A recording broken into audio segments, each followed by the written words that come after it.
নমস্কাৰ বন্ধুসকল, মই লৱ দাস। মোৰ চেনেলটোলৈ আপোনালোকক স্বাগতম।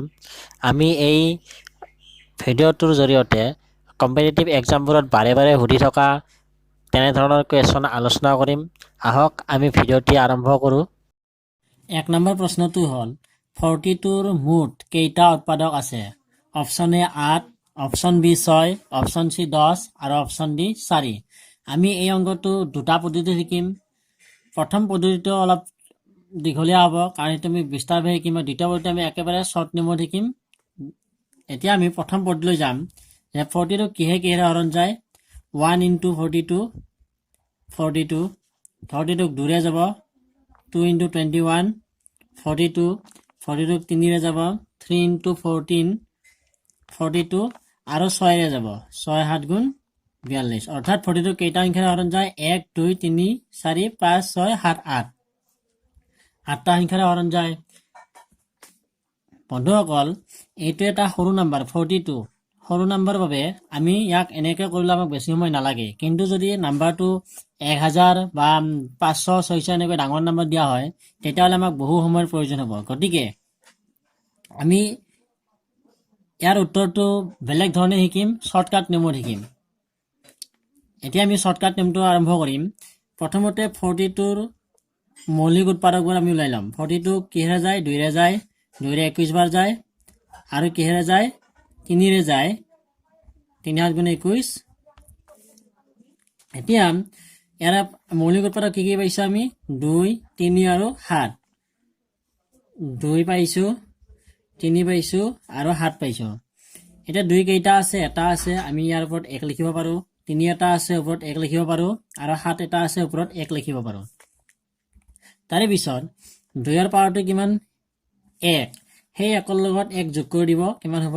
2 হ'ব। তাত পূৰণ চিন, পূৰণ। 3ৰ পাৱাৰ কিমান? 1, তাৰ লগত 1 বেছি কৰি দিয়ক। 1ৰ 1 কিমান হ'ব? 2 হ'ব। আৰু এই ইয়াৰ পাৱাৰটোৰ লগত 1 বেছি কৰি দিম, কি হ'ব? 2 হ'ব। আৰু 2 3টা পূৰণ কৰিলে কি হ'ব? 2 2 গুণ 4, 4 গুণ 8, 8। অৰ্থাৎ শুদ্ধ উত্তৰটো হ'ব 8। 2 নম্বৰ প্ৰশ্নটো হ'ল 105ৰ মুঠ উৎপাদক কেইটা আছে? অপশ্যন আছে 3, 4, 6 আৰু 8। আমি 1 নম্বৰ অংকটোত দ্বিতীয় নিয়মটো যে শিকিছিলোঁ, সেই নিয়মটোতে কৰিম। আমি প্ৰথমতে কি কৰিম? 105ৰ মৌলিক উৎপাদকবোৰ ওলাই ল'ম। 105 কিহেৰে যাব? 5ৰে যাব, 5ৰে 21 বাৰ যাব, 21 কিহেৰে যাব? 3ৰে যাব আৰু 7ৰে যাব। ঠিক আছে। এতিয়া ইয়াত আমি উৎপাদক কি কি পালোঁ? 5 পালোঁ, পূৰণ 3 পালোঁ আৰু 7 পালোঁ। এতিয়া চাম 5 কেইটা আছিল? ইয়াতে এটা আছিল, ওপৰত 1, 3 এটা আছিল আৰু 7 এটা আছিল।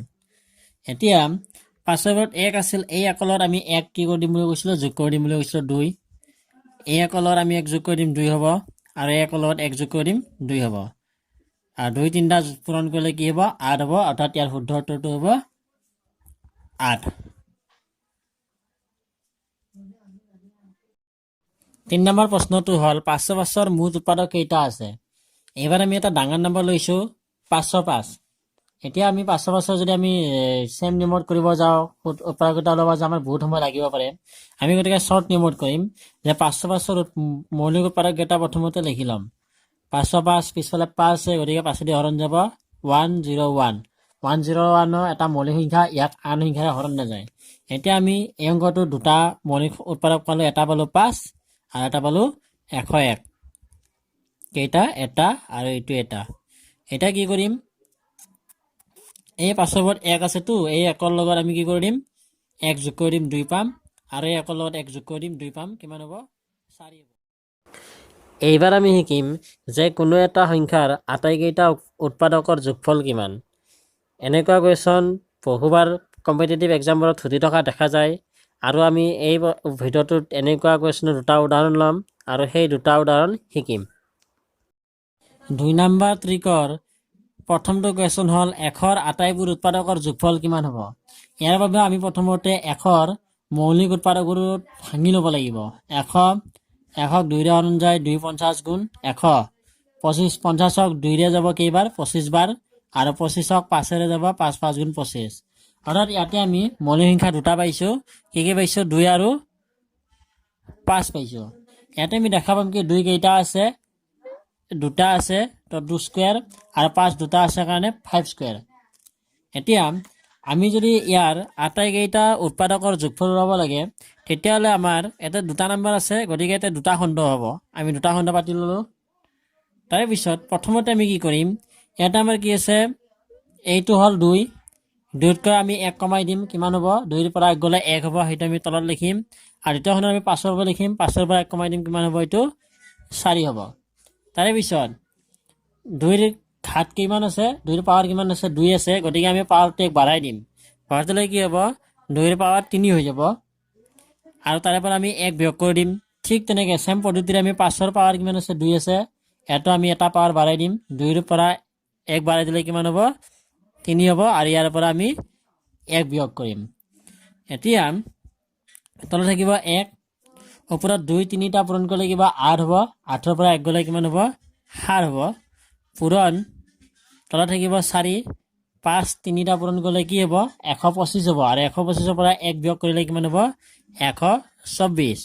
এতিয়া আমি কটাকটি কৰিম, 4 গুণ 4, 4 দি 12ক 3বাৰ যাব, আৰু 4 দি 4ক এবাৰ যাব। কি নম্বৰ থাকিল, ওপৰত থাকিল 7 আৰু 31। 7 আৰু 31ক আমি পূৰণ কৰিলে কিমান পাম, 7 1 গুণ 7, 7 3 গুণ 21। অৰ্থাৎ শুদ্ধ উত্তৰটো হ'ব ইয়াৰে 217।